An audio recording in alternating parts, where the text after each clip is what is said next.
મોદી શાસનના 4399 દિવસ। નમસ્કાર, હું છું પિનલ। સ્વાગત છે આપનું કરંટ ટોપિકમાં। પીએમ મોદીએ નવો રાજકીય ઇતિહાસ રચી દીધો છે। વડાપ્રધાન નરેન્દ્ર મોદીનો જે લાંબુ જે આ સફર રહ્યું છે, ખાસ રાજકીય સફર, જેના વિશે આજે આપણે વાત કરી રહ્યા છે કે જેમાં ઇતિહાસ બદલાયો છે, રેકોર્ડ તૂટ્યો છે। વડાપ્રધાન તરીકે સતત 4399 દિવસ વડાપ્રધાન નરેન્દ્ર મોદીએ પૂર્ણ કર્યા છે કે જેને રેકોર્ડ તોડી નાખ્યા છે। પૂર્વ પીએમ જવાહરલાલ નહેરુનો રેકોર્ડ હતો આજથી પહેલા ને હવે રેકોર્ડ તૂટી ચૂક્યો છે। એનાથી પણ આગળ સળંગ આ પદ પર રહેનારા વડાપ્રધાન નરેન્દ્ર મોદી બની ચૂક્યા છે। 26 મે 2014ના રોજ વડાપ્રધાન નરેન્દ્ર મોદીએ પ્રથમ વખત શપથ લીધા હતા। ત્યારથી લઈને આજ દિવસ સુધી સળંગ આજે સુકાન છે તે સંભાળનાર વડાપ્રધાન નરેન્દ્ર મોદી પ્રથમ એવા વડાપ્રધાન બની ચૂક્યા છે કે જેઓ સતત આ પદ પર રહ્યા છે।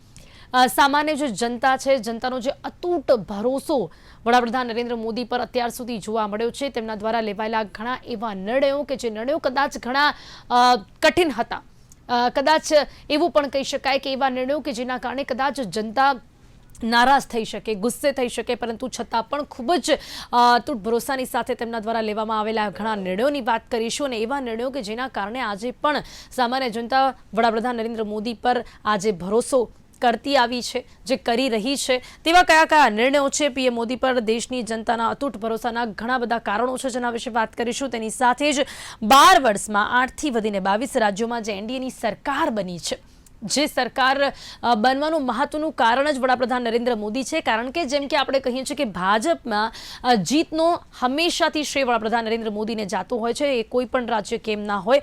ચૂંટાયેલા નેતા તરીકે દેશનું સૌથી લાંબુ સળંગ નેતૃત્વ જ્યારે વડાપ્રધાન નરેન્દ્ર મોદીના તાજ ઉપર આજે ગયું છે, ત્યારે એમના વિશે વાત કરીશું, એમના શાસનની વાત કરીશું, એમના નિર્ણયોની વાત કરીશું। જેની માટે મારી સાથે જોડાઈ ગયા છે જયવંત પંડ્યા અને નિર્મલ સિરોયાજી, બંને રાજકીય વિશ્લેષકો છે। આ બંનેનું સ્વાગત છે। Welcome to the show. વાત કરીશું સૌથી પહેલા જયવંતભાઈ, આપની સાથે શરૂઆત કરીશ। પીએમ મોદીએ જે નવો રાજકીય ઇતિહાસ રચ્યો છે, એક રાજકીય વિશ્લેષક તરીકે પણ અને તેની સાથે સાથે એક પત્રકાર તરીકે પણ આપણે જે આટલો લાંબો સમય જે વડાપ્રધાન નરેન્દ્ર મોદીને આપણે જોતા આવ્યા, નજીકથી જોયા, મુખ્યમંત્રી હતા ત્યારે જોયા, હવે વડાપ્રધાન બન્યા પછી આપણે એમના નિર્ણયોને જોઈ રહ્યા છે। 4399 દિવસ, નવો રેકોર્ડ, શું કહેશો સૌથી મહત્વનું કારણ આ રેકોર્ડ તૂટવાનું આપને શું લાગે છે? લોકોમાં વિશ્વાસ એમણે અર્જિત કર્યો છે અને લોકો સાથે સીધું જોડાણ, સીધો સંવાદ અને લોકોનું કલ્યાણની ચિંતા અને એના માટેના પગલાઓ, અને એમાં પણ એવા પગલાઓ કે જેને કારણે લોકો એક ઇકોસિસ્ટમનો એમના રોષનો સામનો કરવો પડે। તમે જુઓ કે નહેરુ સાથે આપણે સરખામણી કરી રહ્યા છીએ, પણ નહેરુ ના આપણે સંજોગો જોવા જોઈએ કે 1947માં એ વચગાળાની સરકારના વડાપ્રધાન બન્યા હતા। એટલે અંગ્રેજોએ જેને સત્તા આપી એ કોંગ્રેસ હતી, ને એનું કારણ એ હતું કે 1947 પહેલા 11 બ્રિટિશ પ્રાંત હતા, એમાંથી 8 પ્રાંતમાં કોંગ્રેસ ચૂંટાઈને ઓલરેડી આવી ગઈ હતી। અને જયારે નરેન્દ્ર મોદી 2014માં વડાપ્રધાન બન્યા એ પહેલા ભાજપની શું સ્થિતિ હતી આપણને ખબર છે। ગુજરાત, રાજસ્થાન, મધ્યપ્રદેશ, હિમાચલ પ્રદેશ, આવા અમુક રાજ્યો પૂરતી સીમિત હતી, ભાજપ સીમિત હતો। એ જ રીતે જયારે 1947માં નહેરુ વડાપ્રધાન બન્યા ત્યારે એક રીતે કહેવાય લોકતંત્રથી વિરુદ્ધ એમને બનાવવામાં આવ્યા હતા, કારણ કે 15 સમિતિ હતી, એમાંથી 12 સમિતિએ સરદાર પટેલને મત આપ્યો તો એક પણ સમિતિએ નહેરુજીને મત નહોતો આપ્યો। એટલે ગાંધીજીની ઈચ્છાથી નહેરુ છે બેસી ગયા ગાદીએ અને પછી ચીપકી ગયા।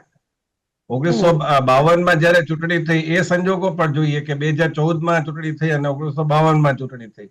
1952માં મતદારોનું પ્રમાણ કેટલું હતું, એમાં સાક્ષર કેટલા હતા, ત્યારે સાક્ષરતા દર કેટલો હતો, મહિલાઓમાં કેવી પ્રકારની એક સંકોચ પ્રવર્તતો હતો, લોકોને મતદાન કરવા માટે લાવવામાં આવ્યા હતા, ડબ્બા હતા પ્લાસ્ટિકના આરપાર દેખાય એવા, એ પ્રમાણેની આખી વ્યવસ્થા હતી। એટલે એમાં પણ કોંગ્રેસ પાસે સ્વતંત્રતાની લડતની મૂડી હતી અને એનું સંગઠન આખા દેશમાં વિસ્તરેલું હતું। જે સ્વતંત્રતા માટે કોંગ્રેસ બની હતી એ હવે રાજકીય પક્ષ બની ચૂકી હતી। જ્યારે નરેન્દ્ર મોદી માટે આખું કપરા ચડાણ એ રીતે હતા કે પક્ષની અંદર પણ એમની સામે એક પ્રકારનો વિરોધ હતો. અડવાણીજી જેવા એમના ગુરુ કહી શકાય, એ મુરલી મનોહર જોશી, આ બધા છે એનો એમને ટકરાવનો સામનો કરવો પડ્યો. એમણે ત્યાગપત્ર આપી દીધા અને એ પછી એમણે જે ઝંઝાવાતી પ્રવાસો કર્યા 2014માં વડાપ્રધાનના ઉમેદવાર તરીકે જાહેર થયા, ઝંઝાવાતી પ્રવાસો જાહેર કર્યા અને લોકોમાં એમણે એવા એવા મુદ્દાઓ ઉઠાવ્યા.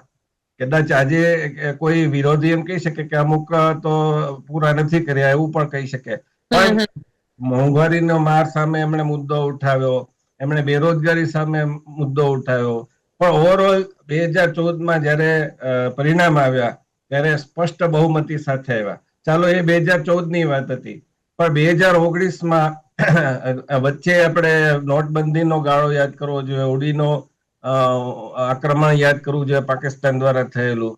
આવા ઘણા બધા રાફેલના આક્ષેપો થયા, બરાબર. આ બધાની વચ્ચે પણ ફરીથી જનતાએ એમની જે કલ્યાણકારી ઉજાલા હોય કે ડીબીટી હોય, ડાયરેક્ટ બેંક ટ્રાન્સફર, કે એ બધાના કારણે આયુષ્માન યોજના હોય, આ બધાના કારણે લોકોએ ફરીથી એમને મત આપ્યો અને ખાસ કરીને પાકિસ્તાન સામે જે રીતે પુલવામા પછી આપણે જવાબ આપ્યો એના કારણે લોકોએ ફરીથી વિશ્વાસ મૂક્યો.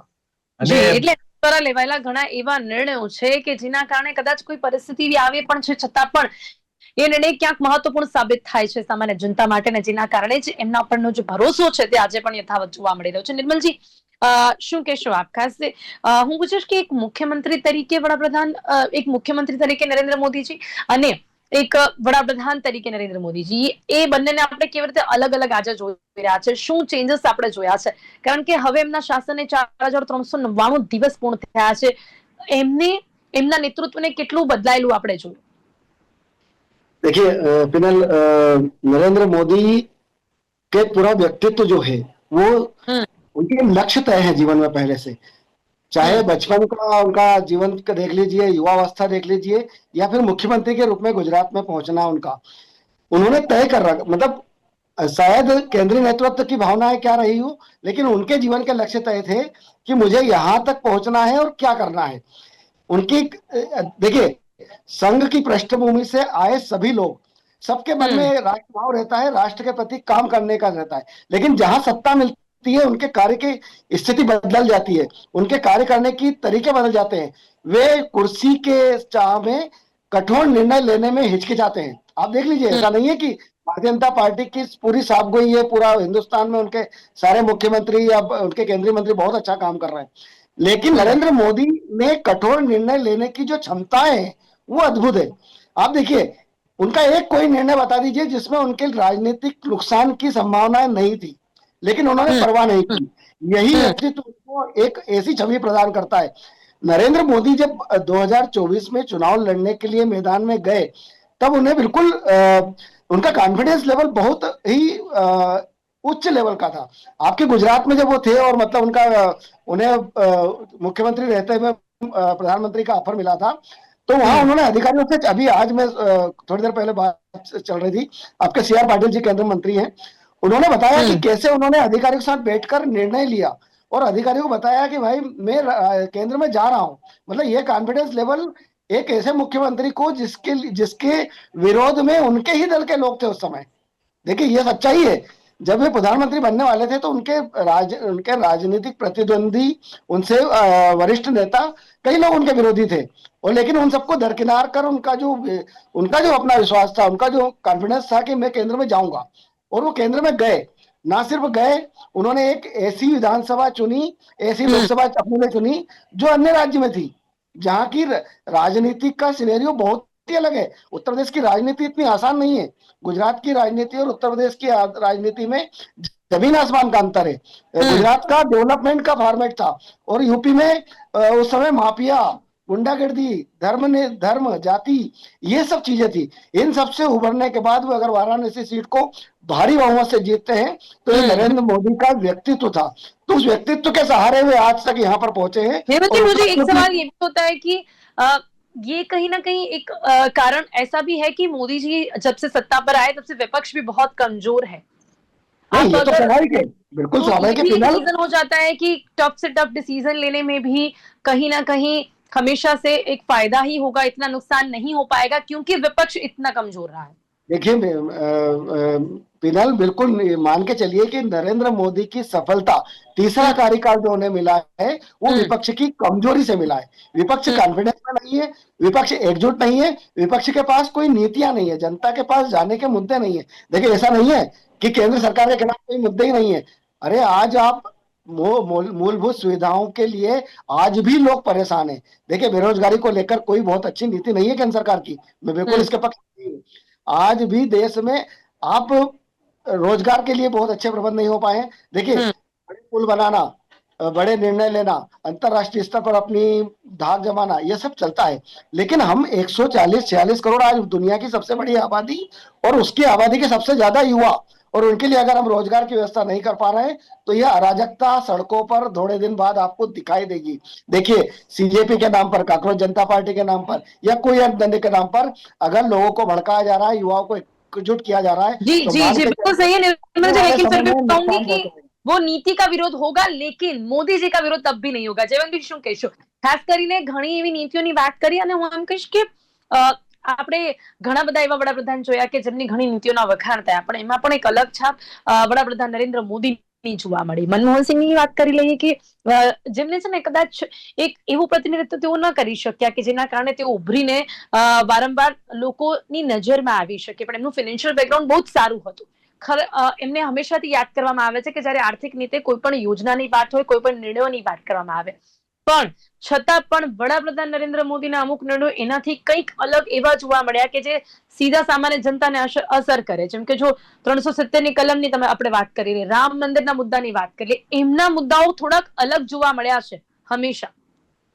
જયવંતભાઈ, ફરીથી તમે મનમોહનસિંહ ની વાત કરી એટલે એમાં પણ તમારે બેકગ્રાઉન્ડ જોવું પડશે। 2004માં જયારે મનમોહનસિંહ ની સરકાર બની અને બહુ ઓછા ડિફરન્સ થી બની હતી, અત્યારની સ્થિતિમાં કદાચ આજનો ભાજપ હોત તો કદાચ બનવા પણ ન દેત, પણ એ અલગ વાત થઈ ગઈ। હવે એ વાત કરીએ તો 2004 થી 2007-8 સુધી ગાડી સડસડાટ ચાલી અને મનમોહનસિંહ એવા સિંગ ઇઝ કિંગ પિક્ચર એ વખતે આવ્યું હતું ને ઇન્ડિયા ટુડે પરિણામ પછી સિંગ ઇઝ કિંગ એવું પોસ્ટર બનાવ્યું હતું, બરાબર, કે મનમોહનસિંહ છે કિંગ સાબિત થયા, એમની છબીના આધારે યુપીએ સરકાર જીતી ગઈ।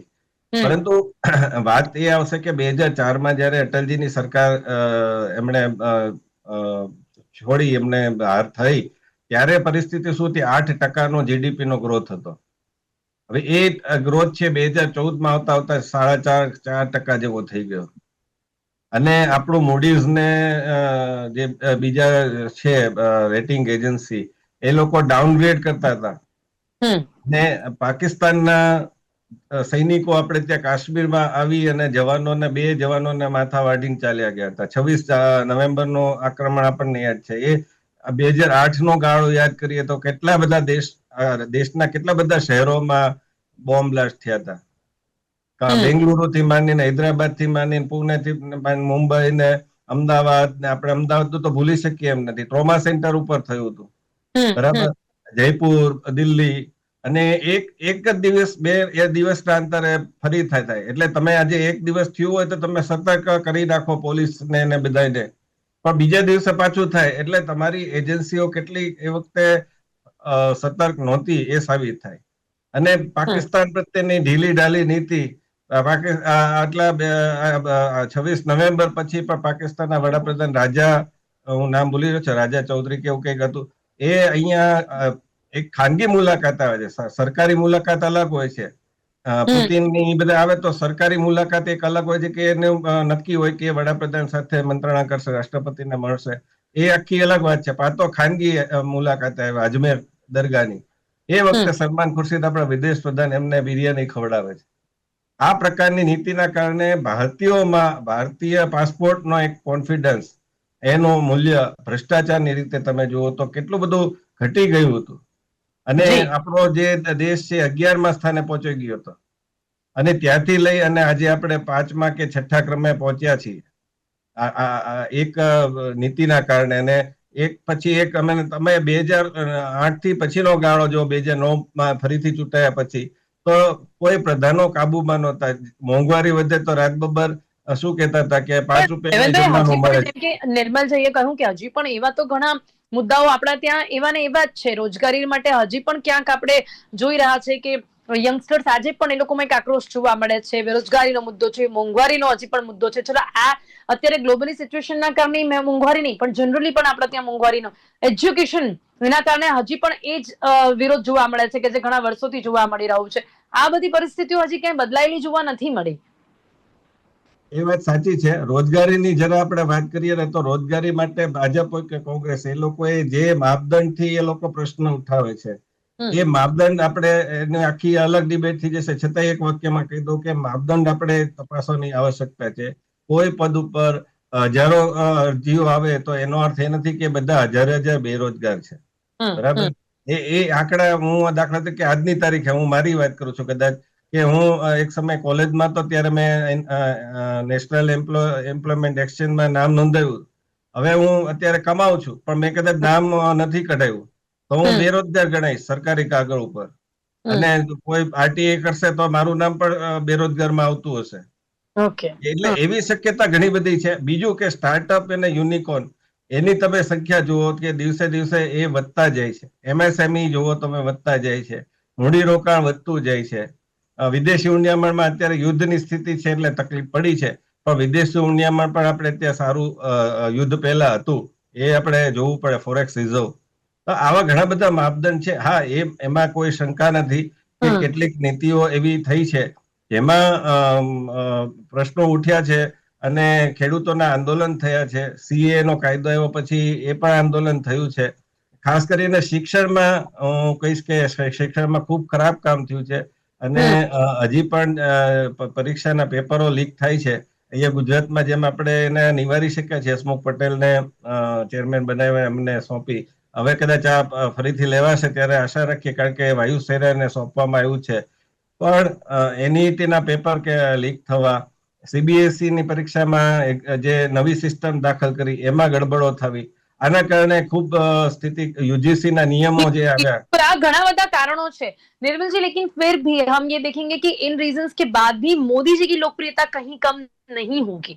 अभी ये अगर हम बात करें कि जैसे कि 12 साल में 8 से लेकर बढ़कर 22 राज्यों में अब एनडीए की सरकार है. मतलब मोदी जी के ऐसे कौन से डिसीजन है, मतलब आपको क्या लगता है कि कौन सा ऐसा सबसे बड़ा पावर है जिस वजह से आज इतने सारे मुद्दे होने के बाद भी अगर भाजपा, मतलब इतनी अलग उनकी पहचान बन चुकी है कि अगर लोगों को विरोध भी करना है ना तो भाजपा का विरोध होगा, लेकिन मोदी जी का नहीं होगा.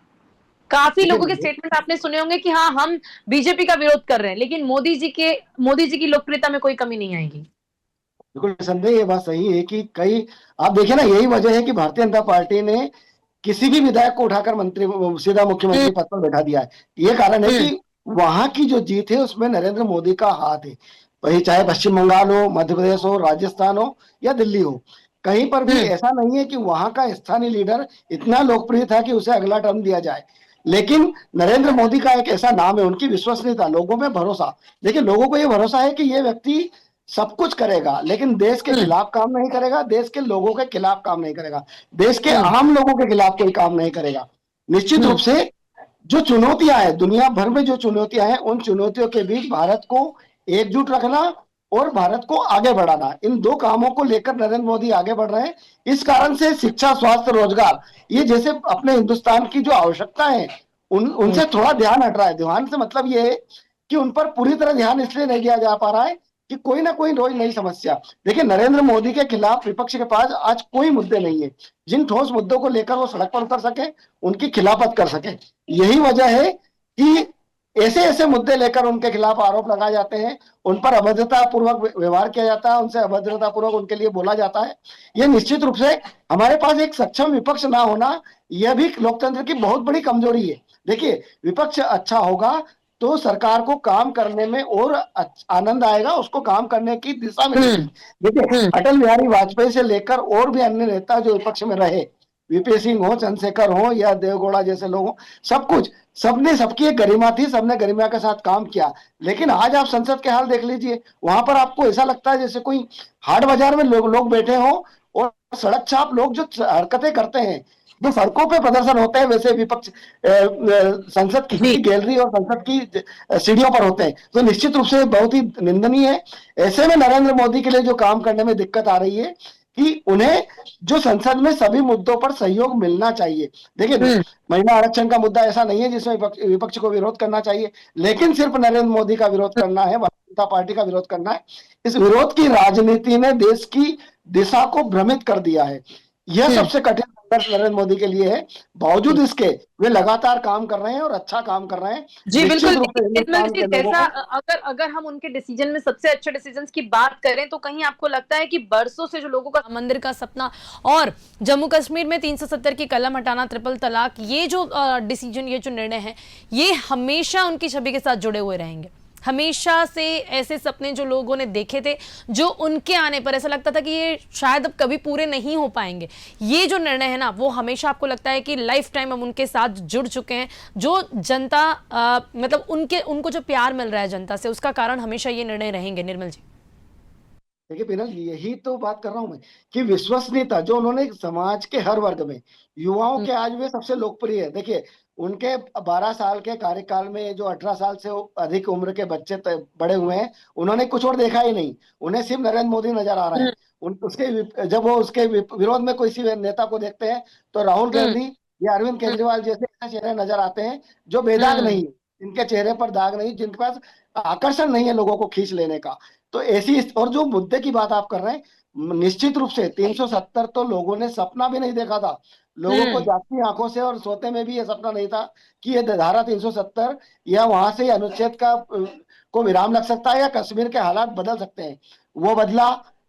मुस्लिम महिलाओं के लिए 3 तलाक ऐसी गंभीर चुनौती थी उस समाज के लिए, उस समाज के पिछड़ेपन की बहुत बड़े कारण था। उस समाज में अत्याचार पीड़ाओं का जो एक अनवरत सिलसिला था, उसे नरेंद्र मोदी ने जिस बेबाकी से खत्म किया, वो तारीफ काबिल है।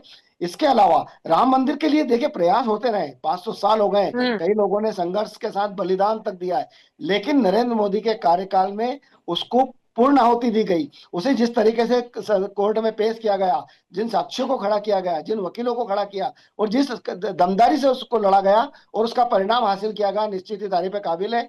और यही वजह है, देखिए अभी जी महिला बिल्कुल। आरक्षण का मुद्दा और पाकिस्तान से कश्मीर अपना पाकिस्तान के कब्जे वाला कश्मीर लेना, ये दो ऐसे बड़े मुद्दे हैं जो नरेंद्र मोदी का नहीं पूरे जी बिल्कुल हिंदुस्तानी बिल्कुल पर बिल्कुल। भाव है और वो તમે इसके लिए ખૂબ लगे જ हुए हैं। ઓછું છે મારી પાસે, પણ જયવંતભાઈ, અંતમાં હિન્દુત્વના મુદ્દો ખરેખર વડાપ્રધાન નરેન્દ્ર મોદી માટે હંમેશા કેટલો સફળ સાબિત થયો છે? હવે એ એમના સ્વભાવમાં પણ છે કે એવું નથી કે એ એકમાત્ર રાજકારણ માટે છે, પણ આપણે હંમેશાથી જોઈએ છે કે એ મુદ્દો ખરેખર એમને અસર કરે છે અને જેને લઈને તે ચાલતા હોય છે, એના કારણે પણ કેટલો ફાયદો હંમેશા વડાપ્રધાન નરેન્દ્ર મોદીને થતો આવ્યો છે. ખૂબ જ ઝડપથી જયવંતભાઈ. 2002માં જે રમખાણો થયા એ હા. પછી હિન્દુ સમ્રાટ, હિન્દુ હૃદય સમ્રાટ તરીકે એમની જે છબી બની, અને એમણે કોઈ પણ એક પણ વાર એવું કીધું નથી કે હું ક્ષમા માંગુ છું. હમ. એ એ જે વાત છે ને, એના કારણે એ સતત એને લોકોનો પ્રેમ મળતો રહ્યો, અને 2014માં વડાપ્રધાન બન્યા પછી એમણે ન માત્ર હિન્દુત્વ અહીંયા ભારતમાં પણ વિદેશમાં પણ, એને અબુધાબીમાં આપણે મંદિર બનતું જોઈએ, એ કેટલી મોટી વાત છે. બાંગ્લાદેશમાં જાય તો ઢાકેશ્વરી મંદિરમાં જાય છે. એટલું જ નહીં, પણ જે અંગ્રેજોની દાસ્તાના પ્રતીક હતા, એવા છેલ્લે આપણે દિલ્હી જીમખાનાનો ઉલ્લેખ કરવો જોઈએ, જી કે જે અંગ્રેજોની દાસ્તાનું પ્રતીક, મોટા મોટું પ્રતીક. જી. અને એવા કેટલાય રાજપથનું કર્તવ્ય પથ કરવું, બજેટનું તારીખ બદલવી, બજેટની પદ્ધતિ બદલવી, રેલવે બજેટ દૂર કરવું, આવા અસંખ્ય નિર્ણયો છે. એ માતૃભાષા, રાજ્ય ભાષા અને રાષ્ટ્રીય ભાષા, આ બધાને મહત્વ આપવું. આજે વિદેશના લોકો છે એ પણ મહાનુભાવો હિન્દીમાં ટ્વીટ કરતા હોય, બ્રાઝિલના રાષ્ટ્રપ્રમુખ હોય કે જી બીજા બિલકુલ બધા હોય, એ હમ. હિન્દીમાં ટ્વીટ કરતા થયા છે. અને જ્યાં પણ જાય છે, ત્યાં જી ઓસ્ટ્રિયામાં ગયા હતા તો વંદે માતરમ ત્યાંના લોકોએ ગાયું ઓર્કેસ્ટ્રા સાથે. એ બધે આપણે એક જોઈ શકીએ. ભૂતાનમાં ગયા હતા તો ગુજરાતી ગરબો એ લોકોએ ગાયો. જી એટલે જી આ પ્રકારનું આખું પરિવર્તન છે, એ બહુ મોટું એમના જી બિલકુલ. કાર્યકાળમાં અને આવ્યું છે. ક્યાંક એમને આ મુદ્દાને લઈને ચાલવામાં કોઈ જગ્યા ઉપર જો નુકસાન થતું હોય ને તો પણ એ રોકાતા નથી. એટલે હિન્દુત્વના મુદ્દો એમની સાથે એવી રીતે જોડાયેલો છે કે એની માટે જો રાજકારણમાં ક્યાંક અમુક વોટોનું નુકસાન પણ થઈ જશે ને તો એ સહન કરી લેશે. એના ઉપર બીજું કંઈક એવું કામ કરી દેશે, પણ એ મુદ્દો તેઓ છોડતા નથી, જે પણ એક મહત્વનું કારણ છે કે એમના સતત શાસનમાં છે તમને પ્રેમ આપતી આવી છે. સમય આપણી પાસે ઓછો છે, ચર્ચાને અહીંયા સમાપ્ત કરવી પડશે. જયવંતભાઈ, નિર્મલજી, આ બંને મારી સાથે ચર્ચામાં જોડાયા તે બદલ આપનો ખૂબ ખૂબ આભાર. Thank you so much. તો ભારતીય રાજનીતિમાં સુવર્ણ અક્ષરે નોંધાઈ ગયો છે હવે આ નવો વિક્રમ. વડાપ્રધાન નરેન્દ્ર મોદીએ રચ્યો છે રાજકીય ઇતિહાસ. મોદી શાસનના 4399 દિવસના અમુક નિર્ણયોની ચર્ચા કરવાનો પ્રયાસ કર્યો છે અને આવી જ રીતે જનતાનો પ્રેમ અને અતૂટ વિશ્વાસ તમને મળતો રહેશે એવી આશા રાખે છે. કરંટ ટોપિકમાં અત્યારે બસ આટલું જ. ફરીથી મળીશું એક નવા વિષયની સાથે. ત્યાં સુધી રજા આપશો. નમસ્કાર.